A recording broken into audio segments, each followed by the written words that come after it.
Well, welcome back to the Finding Something Real podcast, friend. This is your host, Janelle Wood. And as you can see, I'm here with a friend. We have a little bit of a different format today. Normally, I would be here with a girl, perhaps, that I'm co-hosting with. And currently, that is Olivea. But today, we're taking a little break from that because we're celebrating 5 years of the Finding Something Real podcast. And I invited someone very special to me here into the studio. And I hope she's going to take a moment to introduce herself. And she's wearing the headphones because, quite appropriately, she is the assistant producer of Finding Something Real. And none of this would be possible except for all the work that she does behind the scenes. And why don't you say something? Welcome, Anna. Thank you. Well, like she said, my name is Anna. A little bit about me. I grew up in the Chelan Valley, and I've known Janelle actually for quite some time now. We met at a Bible study called Ember in 2019, right? Right around the time I started this. Yes, which is crazy. The timeline is crazy. And after I got back from college, I was looking for ways to just get involved in the community. And I think I saw you at church with Melissa, and we decided to get coffee.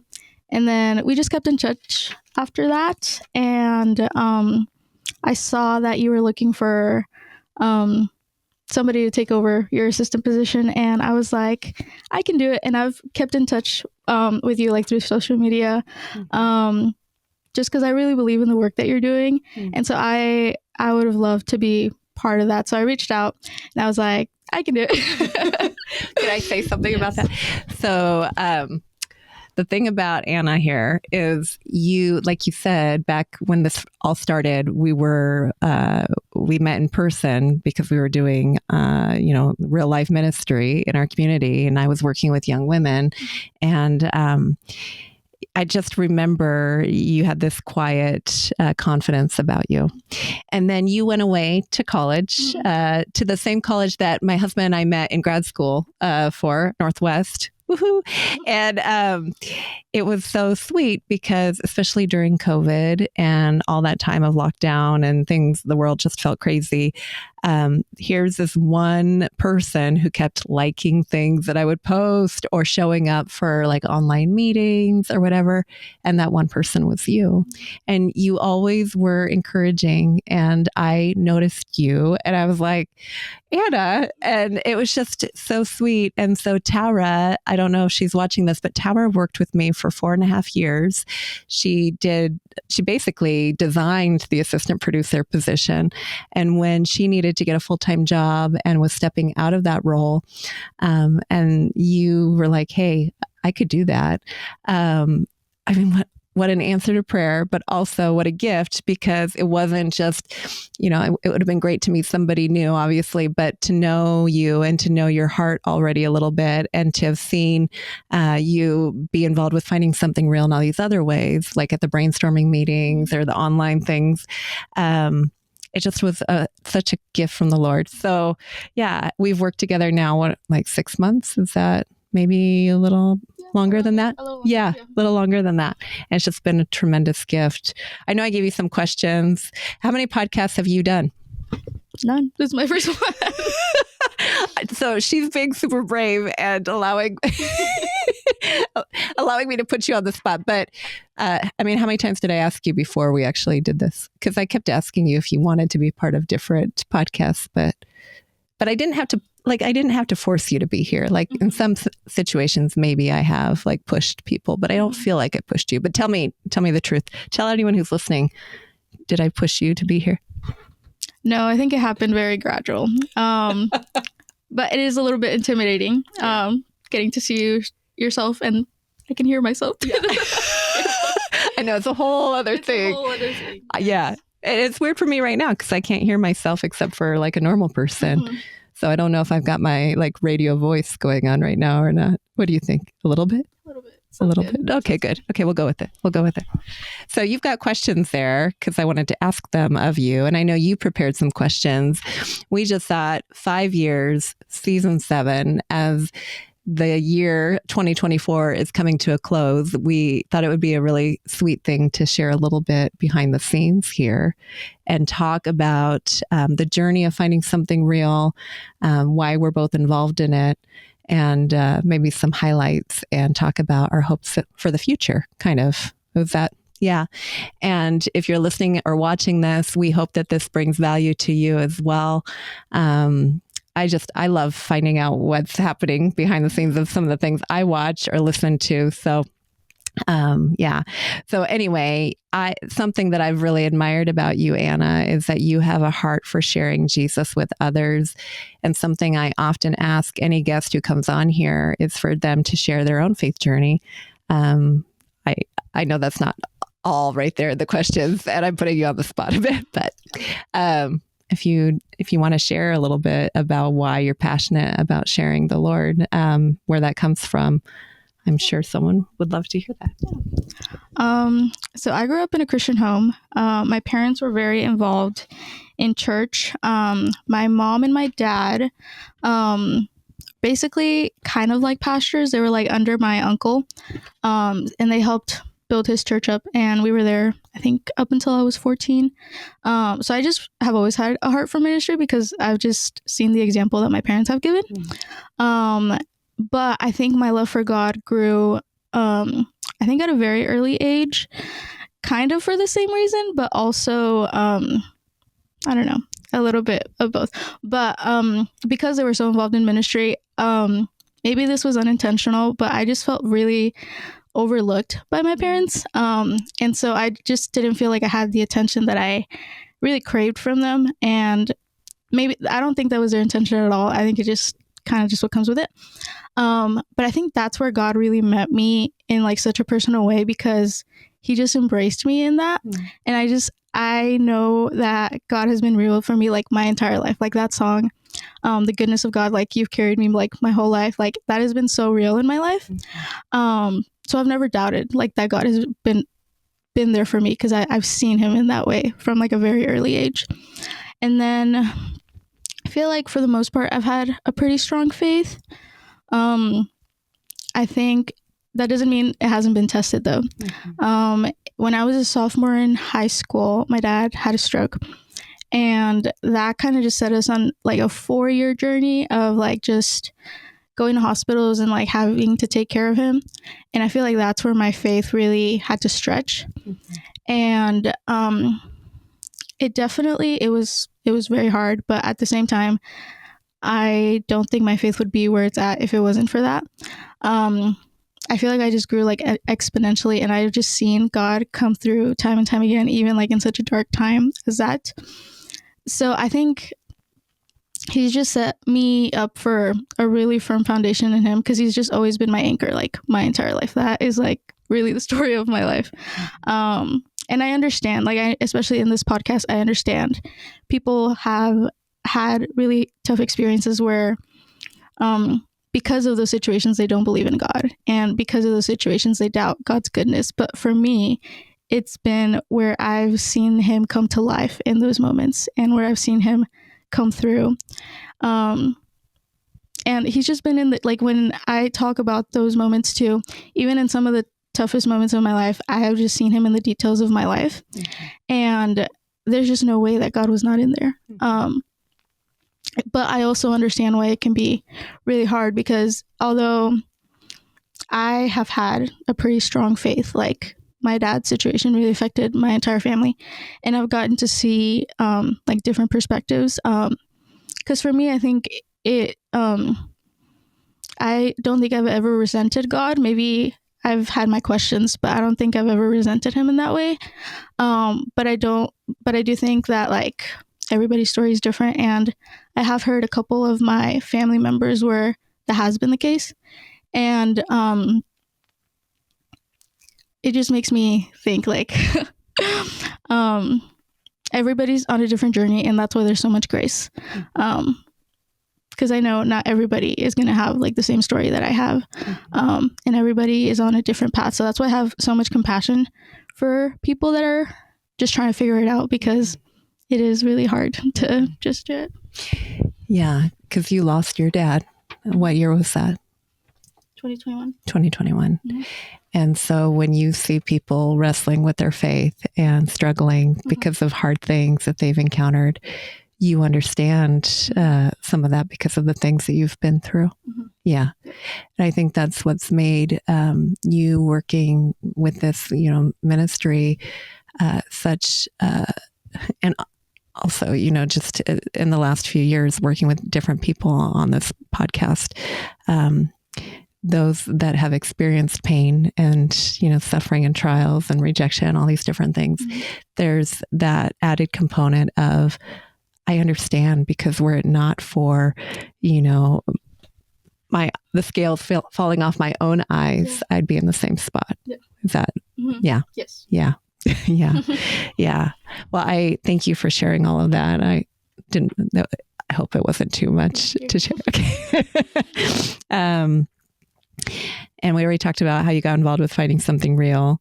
I don't know. I feel like this is a hard, like to the left. Is there anything else you wanted to add to what you just shared about your own journey, or before we move on to the more practical stuff? I don't know. I feel like it was deep, Anna. I don't want to go straight from there. And I'm like, oh, tell me about this. Yeah. I think I'm good. All right. So, do you actually, this will put you on the spot. Do you listen to this podcast, and has it encouraged you personally, or have there been some episodes that have encouraged you personally? Yeah. So before I got involved, like really involved, I listened to some here and there. I really love podcasts, so it's kind of just hard to go around. But I do listen to like every episode that comes out every week. Some of the highlights that I think are some of my favorite episodes. One of them was the one with Abdu Murray.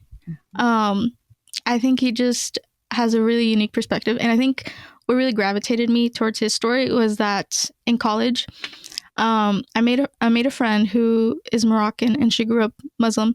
So I just kind of always had a compassion ever since I met her, to people who grew up in the Muslim faith, because I've just seen her wrestle with the tension of like now becoming a Christian and like denying her the faith that she grew up in, and that also means being rejected by her family and everything that she knew.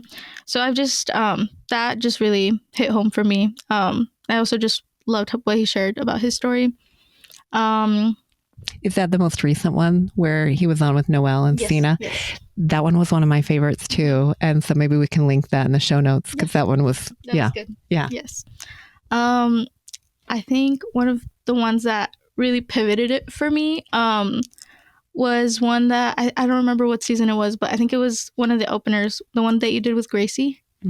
Because I randomly decided to listen to that episode, not really knowing anything about it. I was just like, I'm just going to click on this one. But it was just so intentional now that looking back on it, because I listened to it last summer and I met Gracie that summer. And so it just kind of like painted a picture for me where it's like, I don't know. I think God was like just placing things in order, like strategically to like reach her. And it was just cool to see, because I got to see the person that you were sharing all these things about. So yeah, that was cool. Yeah. And in Gracie's case, that was before we started doing video more regularly with YouTube, although that was recorded with video. But she had grown up in church and then, had kind of walked away and had all these questions. And so the content we got to create was great. She didn't come back for any of the additional episodes, but I got to send her a link. I think I sent her, not a link, but like a bunch of QR codes that said, hey, if you ever want to listen to these were all for you, based on the conversations that we had. So yeah, that's awesome. Yeah. And I love to, Tara and I, we worked together for 4.5 years, but we've never met in person. I know, because she lives in Virginia. I live in Washington State. And so I know somebody really well, but we've never like hung out together. And so that's been something that's been kind of nice too, is that this year we've had a couple local gals be on the podcast. Gracie was on last season. So you've gotten to meet some of the people that have actually been on here. In fact, most of the girls who have been on the podcast are people that I know personally. It doesn't mean that they all are local. A lot of them were and are my exchange family overseas. And so they've gone to their various parts of the world. But yeah, it's nice that you have had the opportunity to meet people and to invest in them in a different way. Yeah, that's been really good. Okay, what else have we got here? Do you want me to keep going with my questions? Sure. Okay, here we go. Least favorite episode, or the ones that are your least favorite, maybe? Least favorite? Yeah. Put me on the spot like that. Okay. You don't need to name names. Whoa. Sorry, this it's just real life. It's okay. Yeah, if you want to skip that one, you can, or you can just say, you could say in general the topics that you're not that interested in. Because you are a young woman. How old are you? I'm 23 now. Yeah, so you're like target demographic here. So maybe the topics that you're like, yeah, that doesn't really apply to me right now. And it could just be because, I know that you're a strong believer. Maybe you don't have the same questions that somebody has, but does anything stand out to you? I think just like really, really basic topics. I think I'm pretty good on that. So I don't think I need. Does God exist kind of thing? Yeah. I'm just like, I'm pretty sold out on that stuff. Yeah. Let me ask you this. Like when people come on and they talk about the cosmological argument for God, or like, hey, the chances of all this happening by accident are so small. Have you listened to any of those kind of episodes where they go deep into some of that argument in a gentle and gracious way? And have you learned anything from those kind of more basic questions that have deep philosophical answers? Yes, because I'm definitely more of a logical person, so I do appreciate somebody like breaking it down for me. Yeah. I think, well, like I said, I love podcasts, so I just love consuming like content. So between this podcast and then I went to a Bible college, so one of the requirements was taking like Bible and like theology classes, and I feel like I just got to learn a lot about arguments that help our Christian faith, and I think it just blows my mind how like science is now like agreeing with like something you feel deep down in your soul. So I'm just like so thankful, and things just keep coming out too. So that just makes me really excited especially for the people that are skeptics, which rightfully so. Like you have a right to like question it, right? Because I feel like in the wrestle, that's where like true faith is really born. But I think I'm just really excited to see what is new or what comes out. Yeah, the episode that came out this season, or just a couple months ago for Lizzie, with Melissa Kane Travis, where she was from the Discovery Institute, and she's just talking. I know it's the camera right there. I just get to keep on looking at herself. It's so great. It was this basic question, like I don't even remember what the question was, but it was something about God's existence, I think. But then I felt like, and I feel this way with a lot of the episodes, just like, yeah, it's not a question that maybe necessarily I feel like I'm wrestling with at this moment in my life, but then I gain all this information and I'm like, oh, that's another thing that I can put in my little pocket for the next time I have a conversation with somebody who brings up this question. And that's been kind of one of the additional bonuses of doing this work. Yeah. Okay. This was actually, okay. Anything that stood out to you, and what does this podcast mean to you? My husband thought that was a good question. He said, ask Anna, what does this podcast mean to you? So that's from Brian.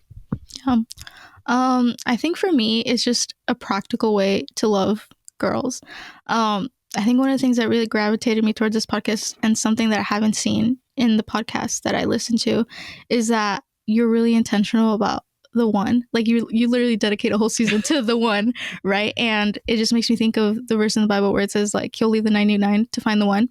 And I just see you live that message out. And I know a lot of it is because you were the one too. And you just relate to a lot of the girls that are struggling or wrestling with their faith.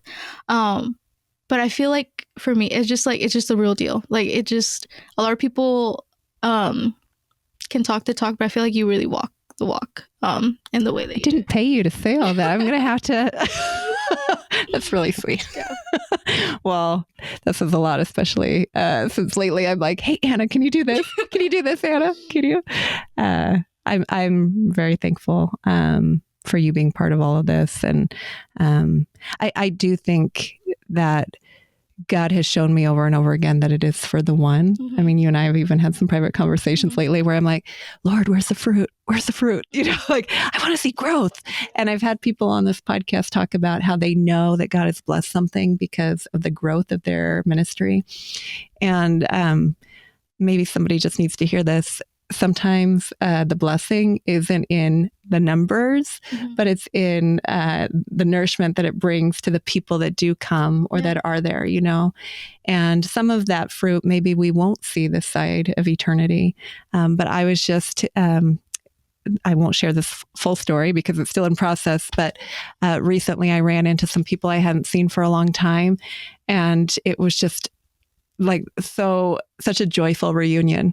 And I was so encouraged and excited about and hope for the future for, you know, further relationship with the people that I reunited with. And I found out that they will sometimes listen to this podcast, and I had no idea mm-hmm. all these years, you know, and that's just something where it's like, I would never have known that. But then God allowed me to see that. Mm-hmm. And that in some ways helped pave the road for maybe some deeper relationship mm-hmm. in the future. Yeah. And so God is in the details. I was at this conference over the weekend, the Stand to Reason Apologetics for, what's it called? The Reality Conference for students. It was really good. Shout out to Stand to Reason and all the guys that have been on here from that. Stand to Reason is an amazing organization, and I just strongly want to endorse them. John Noyes, Robbie Lashua, Tim Barnett, Greg Kokel, all these people that have been on here and how great they've been to work with and scheduling and all the things. Well, you've gotten to know some of that. Yeah, you and Tara. But anyway, where was I going with that? I was just going to say that you know, getting to see people love on people intentionally, talk to people about their questions, and not shame them about it, not, you know, push them away, but actually like head on address those things and not be afraid of what's happening in culture. I've heard, you know, different people say, well, I'm not going to touch that with a 10-foot pole, that issue, right? Mm-hmm. But the thing is that the world is talking about those things. So we, as Christians, we need to be willing and bold enough to address the hard things in truth and definitely in love. And love is truth, right? Mm-hmm. So, yeah, it's been an interesting way to do podcasting for sure. Yeah. I meandered all the way around that. I hope I said what I wanted to say. I feel like I didn't, but I don't know. It was okay. That was good. It was fine. Okay. All right. What else do we got here? Oh, what do you see are some of the biggest issues facing young women your age? Is this faith related or whatever you want? In any ways, whatever you want. I'm just going to speak directly to the. Okay. Yeah. I'm just going to talk a little bit about, the times that we're living. I think with the election coming up, it just brings out a lot of turmoil. But one of the things I think I've been seeing in young women specifically is they've just kind of like, I don't know how to put this, but they've leaned a little bit more liberal. And that doesn't mean like, I don't want to get like too political here, but I just mean they've kind of really kind of just agreed with like what culture is saying about them. And I really do think that women are strong. I come from like a line of strong women. So I definitely believe in that, but I just think it's just become its own thing where it's just become something that God did not create us for. There's this, again, a podcast that I listen to with Lisa Bouvier. And she just came out with a book, The Fight for Female, and she really breaks it down. She gives language for what I'm trying to say. She articulates it better, but she just says how there's just like an attack on women where they've kind of bought into this idea that like men are trash and like we have to act like men for us to get because historically it just has not been good for women. But they think the solution is to act like men, where that's not what God created us for. Like, there is so much power in really trusting the way that he put things in order. And I just feel like we've kind of just gone back really to the garden, where we've just thought our ways were better, and we want to know what's right and evil. So Yeah, I think that's a really good insight. And it's like an identity piece, right? Yeah. Like, who are you? You know, do I get to define who I am based on my feelings, or based on, you know, my fears when I see the world and I see this power dynamic, or, you know, misogynist stuff over here, whatever? Or am I going to trust God? That was actually what I was going to say earlier. I totally lost my train of thought. But I heard this song for the first time this past weekend. And it was, I'll Take You at Your Word. The one that you played. Yes, I played it. Okay, yes. So Anna was helping me. I just took a part-time position in our community, helping at a teen center, managing it. And you were helping me over there. And I was playing worship music. And there's this song that I heard for the first time this past weekend. It's, I'll take you at your word. If you say it, I'll believe it. I've seen how good it works. And I think, you know, we talk about a lot of apologetics, giving a defense for your faith, or knowing, you know, the arguments and stuff, and gentleness and respect here on the podcast. But a huge apologetic, or a reason why I am a Christian and I walk in the confidence that I do, and I think same for you, would be that you've believed it, and then you've walked it, and you've seen how good it works. When I saw, I think I've shared this on the podcast before, I know I wrote about it, a couple of women in the Nashville airport, and I was talking to one of them who was just downtrodden, you know, just completely crushed in spirit.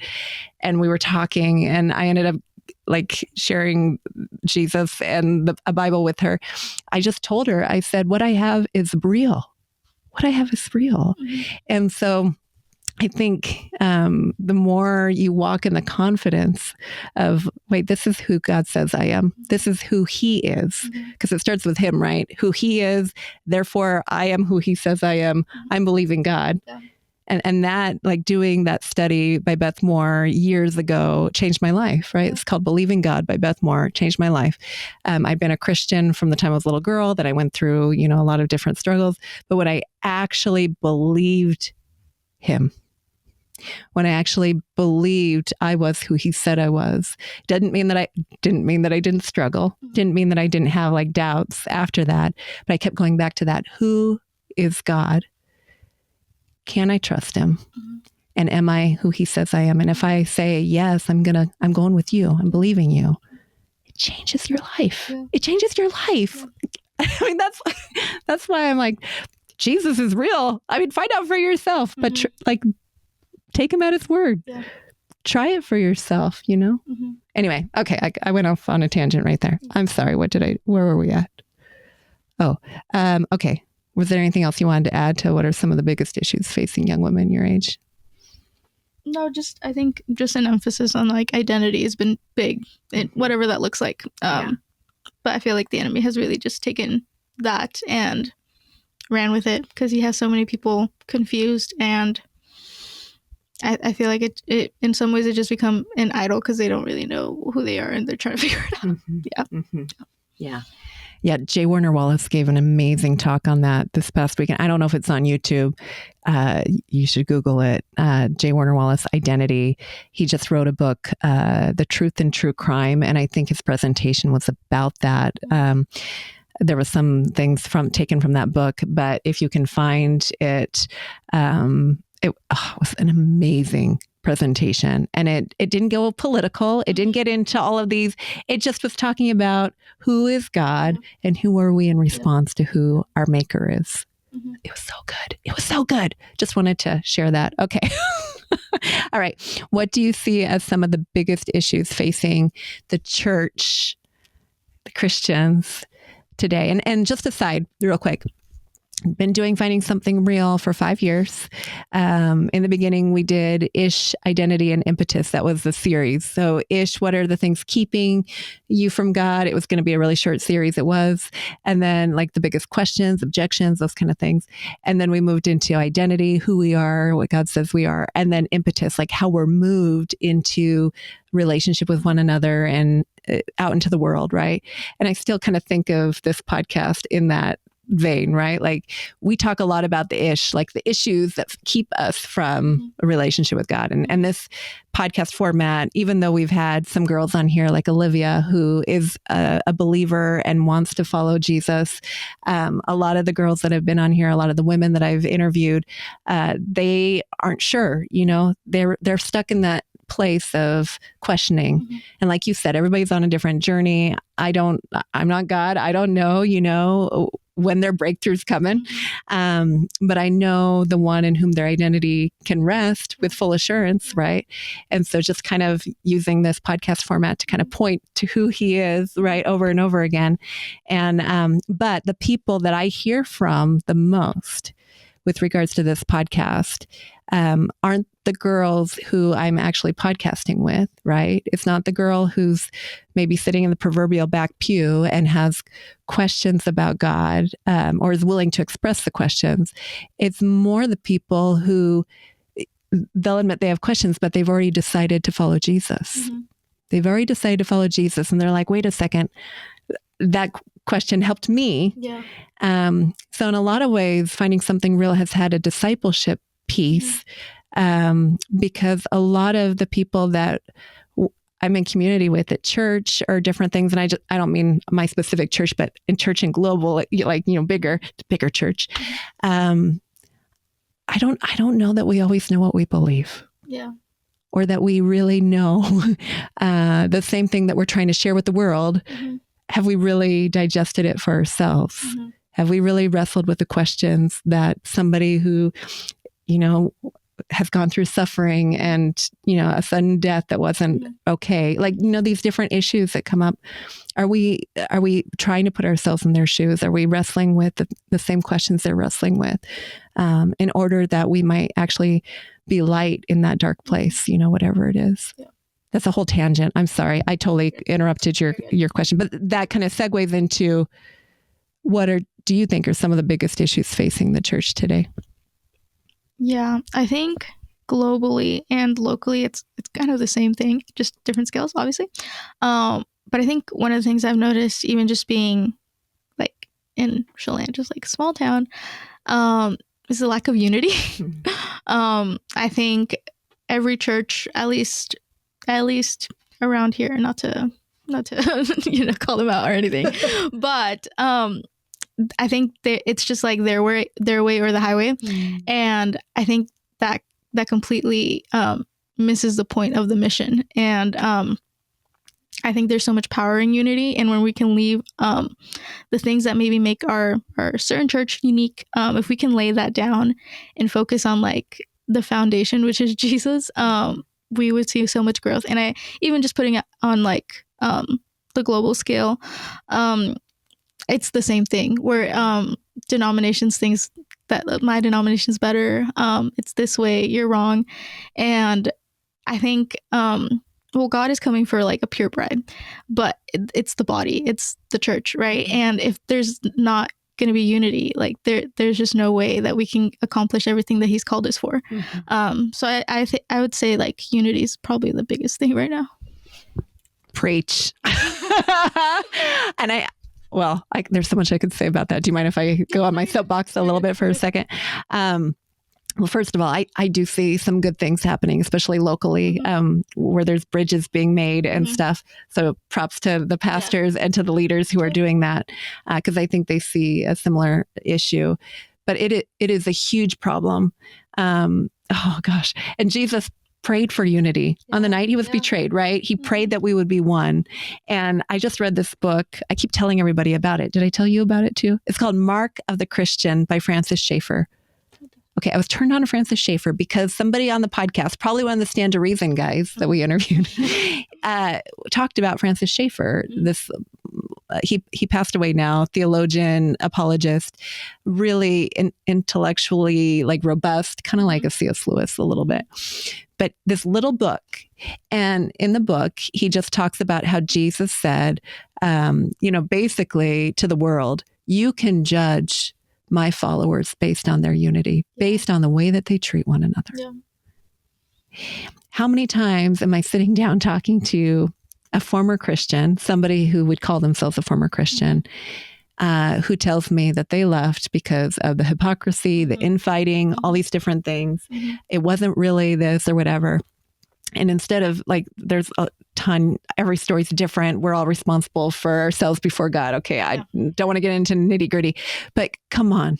Like we're on the same team in unity, or in the essentials unity, right? There's some things that are essentials that we're not unified on, right? And those things we do need to be careful about. And I just want to be honest about that, right? Like I was talking to someone the other day who would profess to be a Christian, and she was like, "Oh yeah, so-and-so's, told me that they believe in Jesus and they're a Christian." And I'm like, "No, they're a whole different religion." And she goes, "What do you mean?" I said, "Well, they told you they were a different religion, first of all, but then also like these are essentials, right? Like that Jesus actually is God. There's a Trinity. That he was."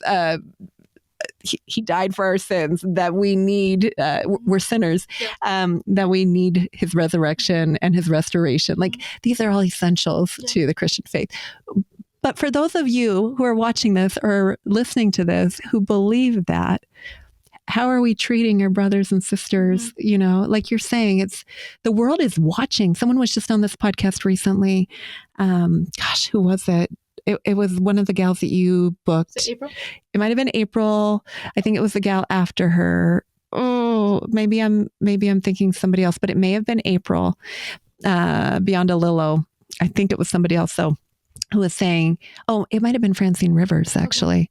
Okay. Francine Rivers, who's written all of these amazing books, and, wrote the screenplay, or at least co-wrote the screenplay for Redeeming Love, which is a best-selling novel, and also was made into a movie a few years ago. Anyway, she was like, people are watching Christians all the time. They're watching us all the time. And I don't know, that's kind of scary though, too. Yeah. I remember being your age and not wanting to put a fish on my car because I didn't want people to know I was a Christian, because I would be responsible for being good. Yeah. Yeah. It wasn't out of love for the Lord. It was out of like fear. I was like, don't label me that way. I don't want people to, number one, egg my car, even though back then it wasn't nearly what it is now. And also I didn't want to have to live up to that standard. Yeah. But I was already wearing that symbol. Do you know what I mean? Yeah. Anyway, that's been taken to the cross. I'm not going to live in shame and guilt. I'm just being honest about that. I remember thinking it was something that I had to do, and it was a ladder to climb. Yeah. If I had to go to some of my favorite episodes, I would say I go back to the ones about the gospel. Josh White. When he's come on here, one of the pastors at Door of Hope in Portland, and he shared about the gospel. It has been like, can we just talk about the gospel over and over again and how we need him? Yeah. And how our love for him is what compels us to do crazy stuff, like put a fish on our car, which I never did, by the way. I just have a cross hanging from my rear mirror. I did too. Okay. Yes. That's good. Okay. Yeah. Anyway. All right. We got a couple more questions here. Dream big. What would you like to see happen to finding something real in the future? I know we're praying about that, and we're talking about different ideas, and whatever. I'd love to hear whatever you want to share. Yeah, we've talked about this a little bit, but I would love to see like a live stream. I think that would just bring the podcast really come to life and get people. Obviously they see it through video, but it's just different when you're in the room and you can see it happening in real time.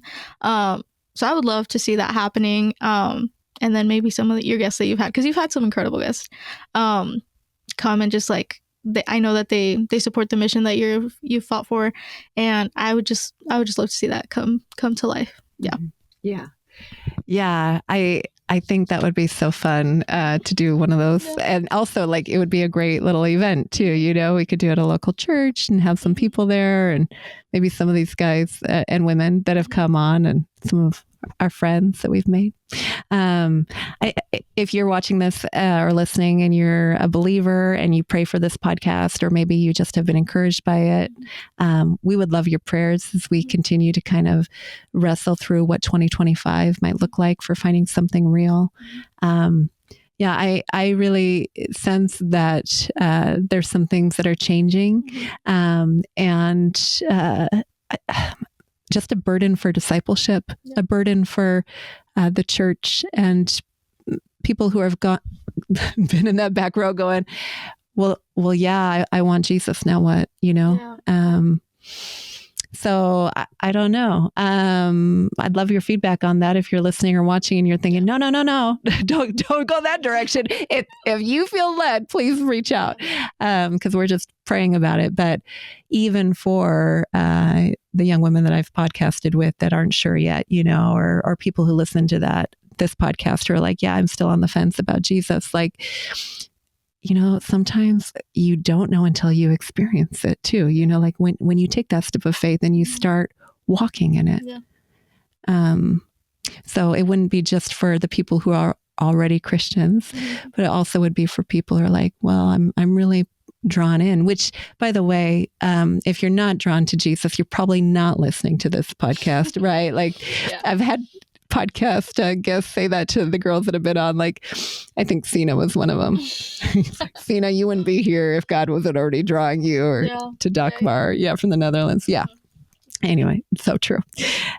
So I guess my big dream would just be that, in John 17:3, it says, now this is eternal life, that they would know you, the only true God, and Jesus Christ, whom you have sent. If Jesus is the real thing, and friends, he is, then my prayer would be that this podcast would be a desire and an outflow of knowing him and making him known. Yeah. Okay.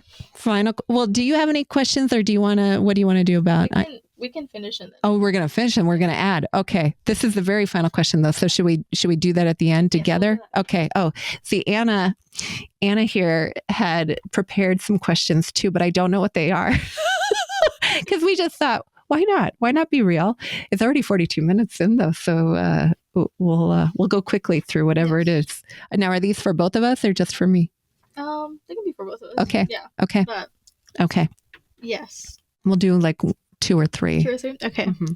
I think, really quick, I'm just going to take it. Yes. I'm just going to take it. Do it. I've been thinking about this all year. Because at the beginning of the year, I went to Passion Conference in Atlanta, and they talked about the Great Commission, and I think that has never hit me the way that it hit me there. So my question, we can break it down a little bit more, but I think for a lot of Christians, the Great Commission is optional. So why do you think that is? Oh, the Great Commission. So go now, therefore, and make disciples of all nations, baptizing them in the name of the Father, the Son, and the Holy Spirit. Yeah. My honest take on that, I don't think, and statistics show this, by the way, it's not just my thinking, and I wouldn't have the statistics to pull it from right now, but most Christians don't read their Bible. Yeah. They don't read it. Mm-hmm.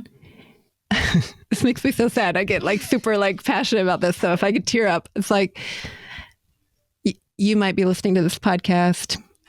Maybe you watch stuff all the time and you consume information all the time. You hear voices all the time. Mm-hmm. But the one voice that matters the most, that should be supreme in your life, right, is the voice of the shepherd, the voice of our maker. Mm-hmm.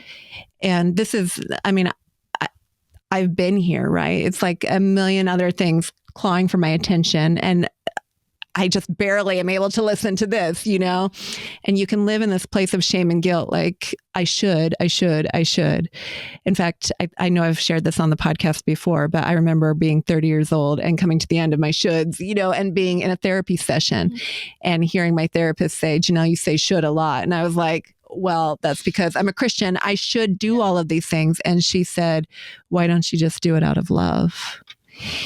And so I think as believers, do we really know what our doctrine is? Do we really know what we're here for? Yeah. I mean, I've talked to many Christians who are like, I'm trying to figure out my life. Like, oh, and I've done that too, right? Okay. But really, we're here to know God and to make him known. That's it. Yeah.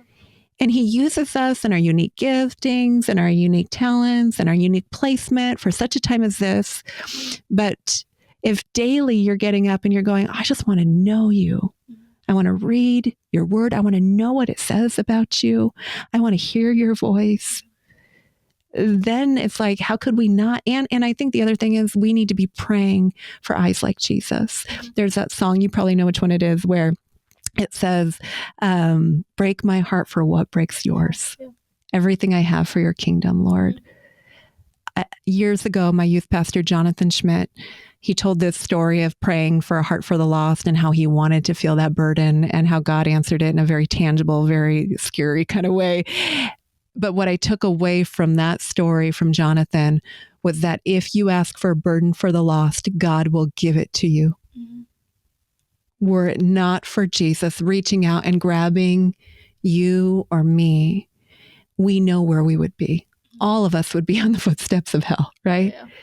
So once you've experienced that kind of life transforming grace and you are in the word and you're like, oh my gosh, like there's people that God loves who are far from him. How can we not like share that? Mm-hmm. Do you know what I'm saying? Yeah.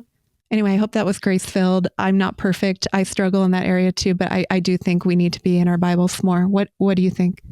I think so too. Last night just came back. Well, we have Bible study and we're on the book of Titus, and it's like a small kind of book that's not super significant kind of like towards compared to the other ones, but we've just had the best conversations about it, and a lot of it has been on discipleship and on sound doctrine. How do we like know what's a false teacher and what's sound doctrine? And I think that's one of the things that we were talking about is like a lot of people don't know because they're not in their word. And it's really sad because that just gives the enemy so much room to move. And you can see it now. There's so many people that call themselves believers that have been deceived because they just don't know the actual truth. And the thing about the devil too is that like he takes truth and just slightly twists it. I think it was last night too. There was a song that's like, I'm running from death to life. Somebody got the words confused and is running from life to death, which is like, it kind of sounds similar, and it's funny, but when you really think about it, it's like, no, that's wrong. And it can be something as simple as that. So yeah, I think that just it's a more of a responsibility for the believer to take charge, but for that to even happen, that's like a whole other thing. Yeah, I made like a temporary tattoo for today just because I was reading Oswald Chambers, My Utmost for His Highest, and it says "Conqueror led by the victor." It's just written on here by pen, and I wanted to remember that today because we are conquerors, led by the victor. Mm-hmm. And we can walk in authority because we know who he is, and how we know who he is we recognize his voice. And that's by opening up our Bibles and getting to know him. And is it easy always? No, but that's why we need each other. That's why we have the church. Yeah. Okay. All right. That's good. That was a good question. That was deep. Okay. Maybe one final one and then we'll do the last one. Yeah. Okay. Make it a good one. No pressure. Okay. Do you think you have the necessary knowledge and skills to effectively explain the gospel to someone? I know that's deep. Do I have the necessary skills? Yeah, knowledge and skills. I sure hope so. Yeah. I sure hope so. I was leading a class yesterday and I kept on hounding them about the gospel. Mm-hmm. Because that one of the things, you listen to all these episodes, I always ask, well, not always, but often, I'll ask my guest, to explain the gospel. Yeah. And as a field guide with Maven, we talk about the gospel too, like, right? So it's a lot of relationship building before you ever get there for the most part, right? But sometimes, I mean, it's amazing how many divine appointments you can have on public transportation, especially when you're locked into a, flying cylinder in the sky. Yeah.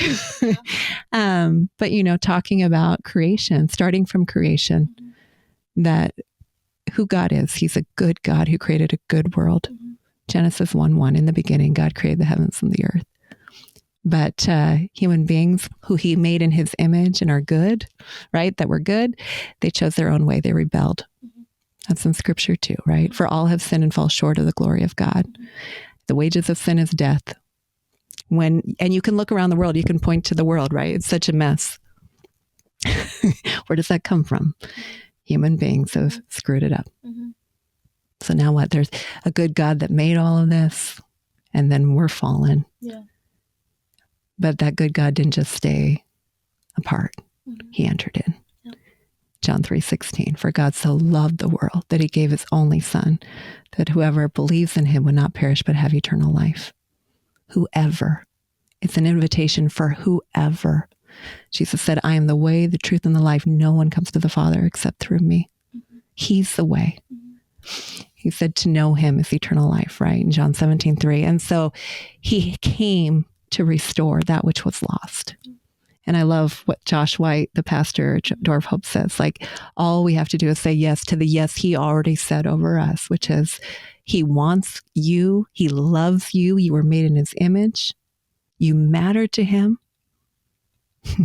He wants you to say yes right now, right? And just say, Jesus, I need you. Yeah. To repent means to turn. I'm done trying to strive, trying to do it on my own. All who call on the name of the Lord will be saved. If you've confessed with your mouth and believe in your heart that Jesus rose from the dead, you will be saved. I can't remember the citation on that. And then guess what? He's coming back. This isn't the end. And in the meantime, we who know who the victor is, live to make him known. Yeah. That's kind of how I would share it right now if I were to share it. Yeah. How about you? Okay, I think I phrased it a little bit different because I feel like when I think about you, I'm like, of course she has the answer. She has a podcast, right? But I think a little bit of a follow-up question, but what do you think the church in general, or like people that are believers, like, do you think that might be like a strong, something that's keeping them back from sharing it because they don't feel equipped? Again, with let's go back and we need some discipleship, right? Yeah. Because, and I just shared this at the talk that you came to. So I gave a talk, which was really cool, a couple of weeks ago at our home church. And Anna, you came with your cousin, right? And it was so cool. But that was something that I kept kind of pounding on. Like, we need each other and we need the Bible, and we need to preach the gospel to ourselves every day. We do. Just the other day, I ran into a Christian. I mean, I'll be honest. This isn't a weird thing. And we were talking, and she was, really mad at some people's behavior. And she said something like, there's a special place for those people. And it was just kind of like that. Like, she didn't say it in that deep voice. Okay. But I just thought, man, like, do we forget? We just forget. Yeah. And I'll be honest too, like this week, ran into somebody who I'm really struggling to forgive, right? And it was like the Holy Spirit just was like, they're made in my image too, Janelle. Like, work through this one too. Yeah. I love them too. Yeah. Just like I love you. I died for them. Yeah, I died for them too. And if you can, do all of this other stuff, right, in my power and my strength, then you can extend it to this person too. And that's hard because in my flesh, I don't want to, because in my flesh, I just want it my way. So I think it's reminding ourselves of the gospel every day. And yeah, again, with I think Barna does all this research, but the research shows that most people that have grown up in church, right, they really struggle with knowing what the gospel is. We need to know, because what we have, like, great, Janelle, you're a nice person. Anna, you're a nice person, right? Like there's something about you. Well, maybe if you ever get that opportunity to share it, like it's not your words that are going to save anybody. It's not your experience that's going to save anybody. They might be drawn to it. Like, wow, Anna, there's a joy about you. I had someone recently tell me, you look suspiciously joyful. And I said, I sure hope so. Right? Like, wonderful.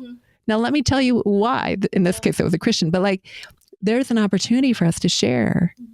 And so we need to have a love of who the one is that loves us first. We love because he first loved us. And then in response to that, we get to love others.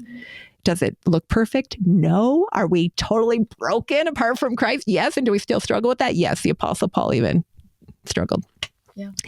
But we get to come continually before him and say, Jesus, I just want more of you. I need more of you. Would you help me? And then he does.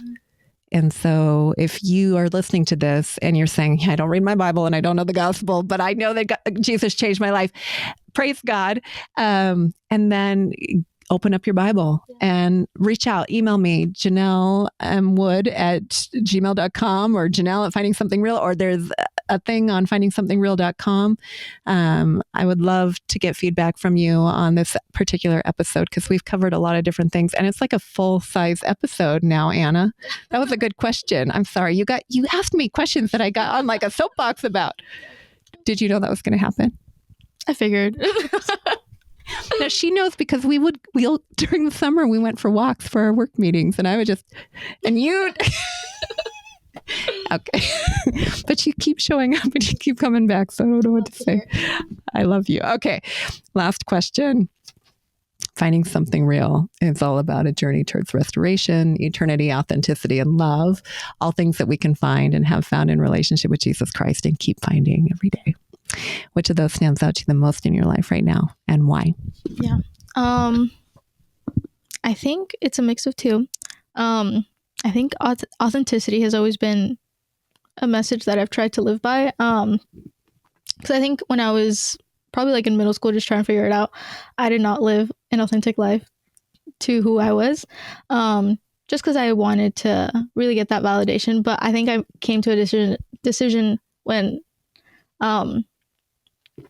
that really wasn't working out, because I'm like, I don't even know who I am, right?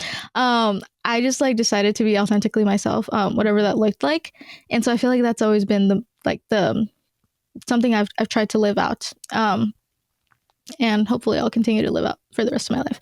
But I think authenticity has always been important to me. But I think another thing, especially in this season that I'm in, is restoration. Like I said, like with the things that happened with my dad, there was a lot of things that I just thought were broken or damaged that I didn't think I would be able to come back to that. Or I just always thought that area of my life was going to be broken. But I've just seen how God has restored and redeemed that in ways that I couldn't even imagine. And it's just like, it's healed a part of me that it makes me, it takes a weight off, and it just makes me run like with more endurance. So it's just been really cool to see, especially this season. Mm-hmm. Yeah. Mm-hmm. I love that. I love that. Authenticity is something that I've been thinking a lot about lately too. Mm-hmm. I love that authenticity, root word, author, right? Like, lately I've been tempted to be like, oh, I'm just going to hide this part of me in this particular situation. I'm not going to let it shine, Yeah. And it's like, no. Yeah, you shine that light wherever you go, and you don't be afraid. And this is a journey. It's not until I'm in the grave, right? Like God's still got a lot of work to do, but we're doing it together, and he's been so gracious. Anna, thank you for coming on. Do you have any final thoughts before we wrap up here? I just love you. And I love the mission that you're doing. That's all. Well, I love you too. And thank you. I love you too. Thank you for listening to the podcast. Thank you for your support all these years. We're so grateful and thankful. And next week we should be back with regular regular programming for Olivea and wrapping up her series with a couple of final episodes. And then we have one more series before we wrap up season 7. So we're very excited, very grateful, so thankful for you and for Worldview Media and the people behind the scenes, Tara, who still participates. I think we're going to record a Patreon episode with her next week. So if you are not a Patreon supporter of this podcast and you would like to contribute to the work that we're doing here, we would love for you to be a part of that. And I'm sure Worldview Media has helped by putting something at the bottom here that says, this is how you become a patron. But we wouldn't be able to do this work without your support. And just please be praying for the future of Finding Something Real. We're excited. And Lord willing, we'll make some announcements in the coming weeks. So until next time.